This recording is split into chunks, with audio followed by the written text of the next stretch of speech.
مَا أَرْسَلْنَاكَ إِلَّا رَحْمَةً لِلْعَالَمِينَ أعوذ بالله من الشيطان الرجيم بسم الله الرحمن الرحيم الحمد لله رب العالمين والصلاة والسلام على سيدنا محمد وعلى آله وأصحابه أجمعين. Assalamu alaikum hürmetli görürmenler. Dünyanın her kaysı caylarında bizni görüvatkan Şarkı Türkistanlık Müslüman karındaşlar. Hayat Rehberi Muhammed Aleyhisselam namlık programımızın 13. sanığa hoş geldinler. Bu sanda biz bütkül insaniyetinin takdirini belgileydiğen tarihte nahayet çok bir vaka boğan vahyinin başlanışını anlatımız. Peygamber Aleyhisselam Allah Teala'nın himayesi de Mekke'de bütün insanların takdirini özüge toplayan, insanlar tarafından ahlakı, muamelesi, rastçılığı, işençliki bilen tonulup, hemme kişi onu yaxşı görüdüğün şekilde ösüp yetilgen idi. Muhammed Aleyhisselam 40 yaşka yakınlaşkan vaxtıda o yalğızlıkını yaxşı görüdüğün bolup qalğan. Şunun bilen insanlardan ayrılıp Mekke'nin Hira tağıda, Cebel-i Nur tağıda atıldı. Bir ünkürge berip aşağıda tefekkür kılıp ibadet kıldığan boğan. Bir neçe günlük kötürali güçlük tamıkını elip barattı. Şu yerde bir neçe gün oturup tefekkür kılıp ibadet kılattı. Tamıkı tüygenden keyin yine uyga kelip, yine bir neçe günlük tamak tayyorlab şu yerge ketetdi. Bunun sebebi Peygamber Aleyhisselam yaşı 40'a yakınlaşkan seri dünyadaki zulüm, dünyadaki haksızlıklarını kandak özgertiş, bu nahakçılıklarını özgertip toğra, adaletlik bir nizamını kandak kuruş diyen fikrini oylaydı. O vaxtı da Mekke halkı butqa çokunuduğun küçlükle acizlarını kul kılıp bozak kılıdığın ayallarını, kızlarını horlaydıgan, hatta bazıları kız balalarını tirik kömüdügan, işqa adetlengen, muşundak zulmet besip ketken, adaletsiz, karangılık bir hayat yaşaydı. Fakat Mekke halkı emas, bütün dünya şundak adaletsizlik, haksızlık, zulümün zulmeti karanlıkta içinde idi. Hak din yok idi. Samavi dininin ilgisi boğan Yahudiler ve Hristiyanlar özlerinin dillerini özü halıgancı özgertken, Allah'tan kelgen Tevrat, İncil'den ibaret Allah'ın kelamı boğan kitaplarını özü halıgancı özgertip etken, qaysı gapning haq, qaysı gapning nahaq ekanligi bilinmaydigan holatga keltirib qo'ygan edi. Yahudilar Uzayrni Allah'ın oğlu deb e'tiqod qiladi. Allah Teala hakkında her türlü bolmuğur qarash, bolmuğur e'tiqodlarda bo'ladi. Allah Teala'nı bir insandınmı töven şekilde sübetletti. Hatta Allah Teala'nın Musa aleyhisselam bilen çelişip yengilip kalgan degenge okşaş noto'g'ri gaplarni qilatdi. Hristiyanlar bolsa İsa aleyhisselamni Allah'ın oğlu deb e'tiqod qilatdi. Allah'a ibadet qilish yok, fakat İsa aleyhisselamga çoqunatdi.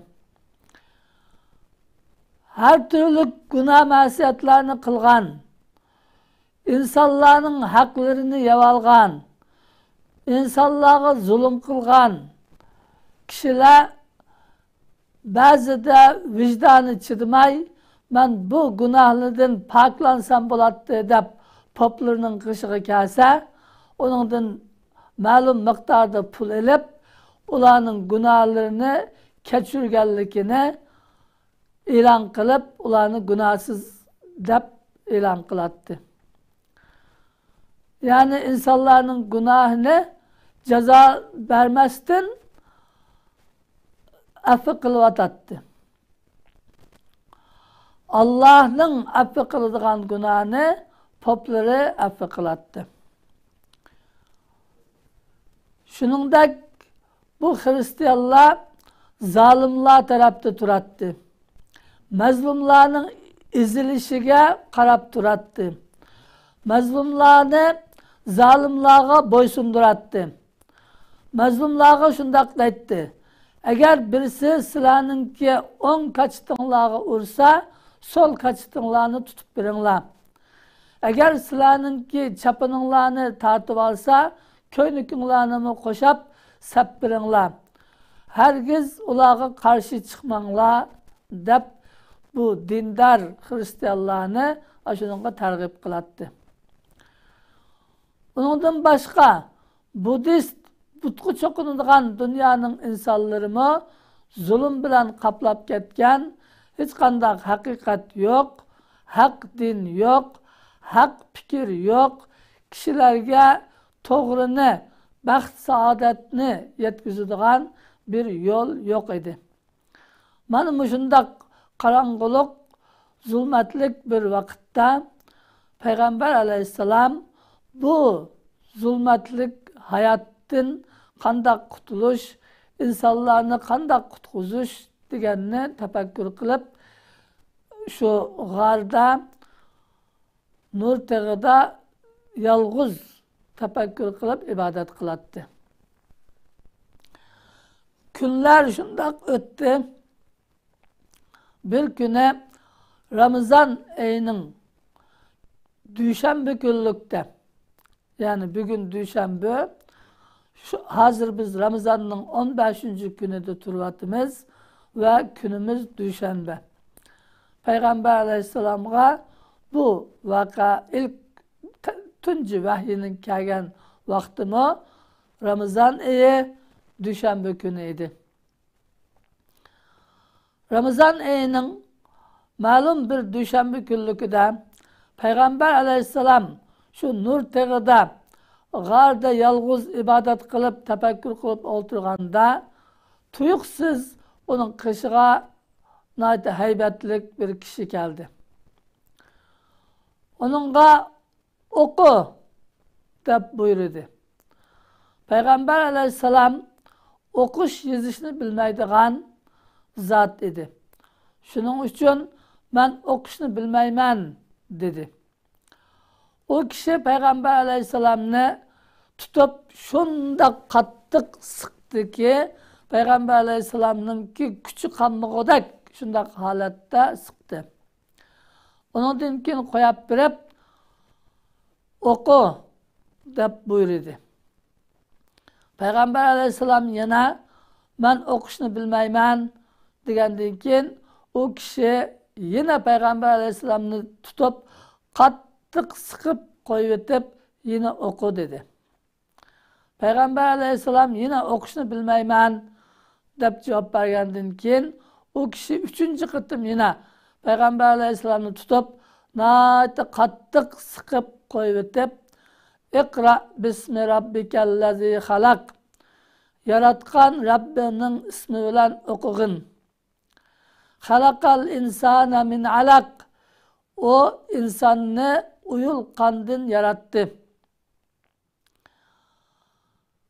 İkra bismi rabbikellezi halak. Halakal insane min alak. Ellezi alleme bil kalem. Allemel insane ma lem ya'lem. İkra ve rabbukel ekrem. Keremlik Rabbinin ismi bilen okuyun. O insanga kalem bilen bilmegen nersini ügetti. Diyen 5 ayetini Allah Cebrail aleyhisselam Peygamber aleyhisselam'a okudu. Şunun bilen o kişi gayip oldu. Peygamber aleyhisselam bu ahvaldan kattık çöçüp gitti. Nihayetde kattık korkup bana nim boğandı, bu adam nimiydi, bu davatkan gepli nimi geplidi dep korkqanidan derhal tağdan düşüp öýge maňdy. Yolda uçurgan taşlar "Assalamu aleyke ya Resulallah" deydi. Resulullah o avazını anlap "Ey Allah'ın elçisi, ey Allah'ın peygamberi, sizge salam bolsun" diyen avazını anlattı. Solga karaytdı, hiç kim yok. Onga karaytdı, hiç kim yok. Arkasıga karaytdı, hiç kim yok. Onundan keyin tehimi korkuşga başladı. Şunun bilen bu korkkan, titrigen halatda öýge kelip Hazreti Hadice anamızga meni yögep koyunlar dedi. Hadice anamız nahayet akıllık, nahayet huşyar bir ayal idi. Onun için Peygamber aleyhisselam'a nim boldu, nimişki korktunuz demestin derhal ekirip yatakta yatkuzup yögep koydu. Malum müddet Resulullah yatakka yögünüp yetip biraz özününki korkuncusunu besip algandan keyin onundan keyin Hadice anamız kelip ahval sordu. Kandak ahvalınız, nim boldu, nimege bunda korkup gettiniz degenden keyin Peygamber aleyhisselam men özümden korkuvatıman, bana bir narsa bolamdı ki men saranlap kalamamı gidip korkuvatıman dedi. Çünkü Resulullah yolda avazını anlap hiç narsını görmegenden keyin aşındak bir avaz anlangandak malum bolduğa okşaydı. Mening tabiatim buzup gitdiğe okşaydı dep korkkan. Hazreti Hadice anamız nahayet akıllık, nahayet huşyar, tecrübelik ayal bolganlyk üçün Peygamber aleyhisselam'a teselli berip şundak dedi. Ondak bolmaydı. Allah sizne hergiz har kılmaydı. Çünkü siz sil rahim kılısız, urug tuqqanlarınızga yardam kılısız, urug tuqqanlarınızın ahvalını sorap durusuz, ular bilen görüşüp durusuz. Ular sizge yamanlık kılsın, siz ularga yaxşılık kılısız. Yetim yesirlerge yardım berisiz. İnsanlarga nahayet yaxşı muamele kılısız. Adalet bilen, hoşçıray bilen muamele kılısız. Mehmanını yaxşı kütüp alısız. Mehmanga kolunuzdan kelişçe ziyafetlerini berisiz. Bala apetka uçurgan kişilerge yardım kılısız. Su apeti, ya tevreş apeti degen okşaş apetlerge duç kelgen vaqtida bütün küçüğünüz bilen bu apetke uçurganlarga yardım kılısız. Bundak ahlaklık kişine Allah Teala hergiz har kılmaydı. Sizni insanların oturusda ondak itibarsız halatga düşürmeydi. Siz hergiz bundan korkmang dedi. Onundan keyin Hadice anamız Peygamber aleyhisselam'ını texmi bak tinchlandirish Peygamber Aleyhisselam'ın beşiği kelgen o g'ari Hirada onu o'qig'in degan ahvolninki nima ekanligini bilish uchun tag'isining o'g'li Varaqat ibn Nawfal deb bir kishi bor edi Makkada. Bu kishi qirib ketgan muisbet alim kishi edi. O o'zi Hristiyan İncil Tevratlarını yaxshi biladigan zat edi. Peygamber Aleyhisselam'ın ayali Hazreti Hadice anımız Peygamber Aleyhisselam'ını elip Varaqat ibn Nawfal'ın qishig'i apadı. Aprep siz mana qarindishingizning o'g'lining gapini anglab beqing. Bunun beşiğe bir hadise, bir vaka yüz beribdi degandan keyin Varaqat ibn Nawfal Peygamber Aleyhisselam'a nim bo'ldi? Beşiğizga kelgan ahvolni bana ayting dedi. Peygamber Aleyhisselam g'ari Hirada beşiğe kelgan vakani bir-birlab so'zlab berdi. Varaqat ibn Nawfal bu Peygamber Aleyhisselam'ın sözünü anlagandan keyin nəhayət xushal bo'lib sizga Musa Aleyhisselam'a kelgan namus yani Cebrail Aleyhisselam kelibdi. Men bu ahirki peygamberning chiqadigan vaqtining yaqinlashganligini bilatdim. O peygamberlik sizga kelibdi. Sizga gap qilgan, sizni siqib o'qig'in degan kishi Cebrail Aleyhisselam, Allah'ның farishtasi, Allah'ның elchisi. Allah sizga vahiy avatibdi. Endi siz bu ummatning payg'ambari bo'lasiz. Bu ummatni Allah'ның diniga, haq yo'lga chaqirasiz. Haqiqat quyoshi tug'ilibdi, haqiqat oshkor bo'libdi. Kashki mening umrim bo'lgan bo'lsam, yosh bo'lgan bo'lsam, sizni xalqingiz yurtingizdan haydab chiqargan chaqda sizga yordam qilatdim dedi.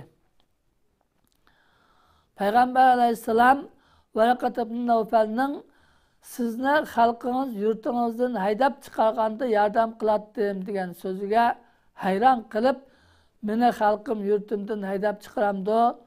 Bu xalq meni shuncha yaxshi ko'radigan, shunda izzatlaydigan tursa dedi. Varaqat ibn Nawfal her qandaq peygamber düşmanlık buludu. Siz elip kelgan bu haqiqatni akagan barliq peygamberler kavmi tarafdan haydab chiqarilgan, düşmanlıkka uchragan.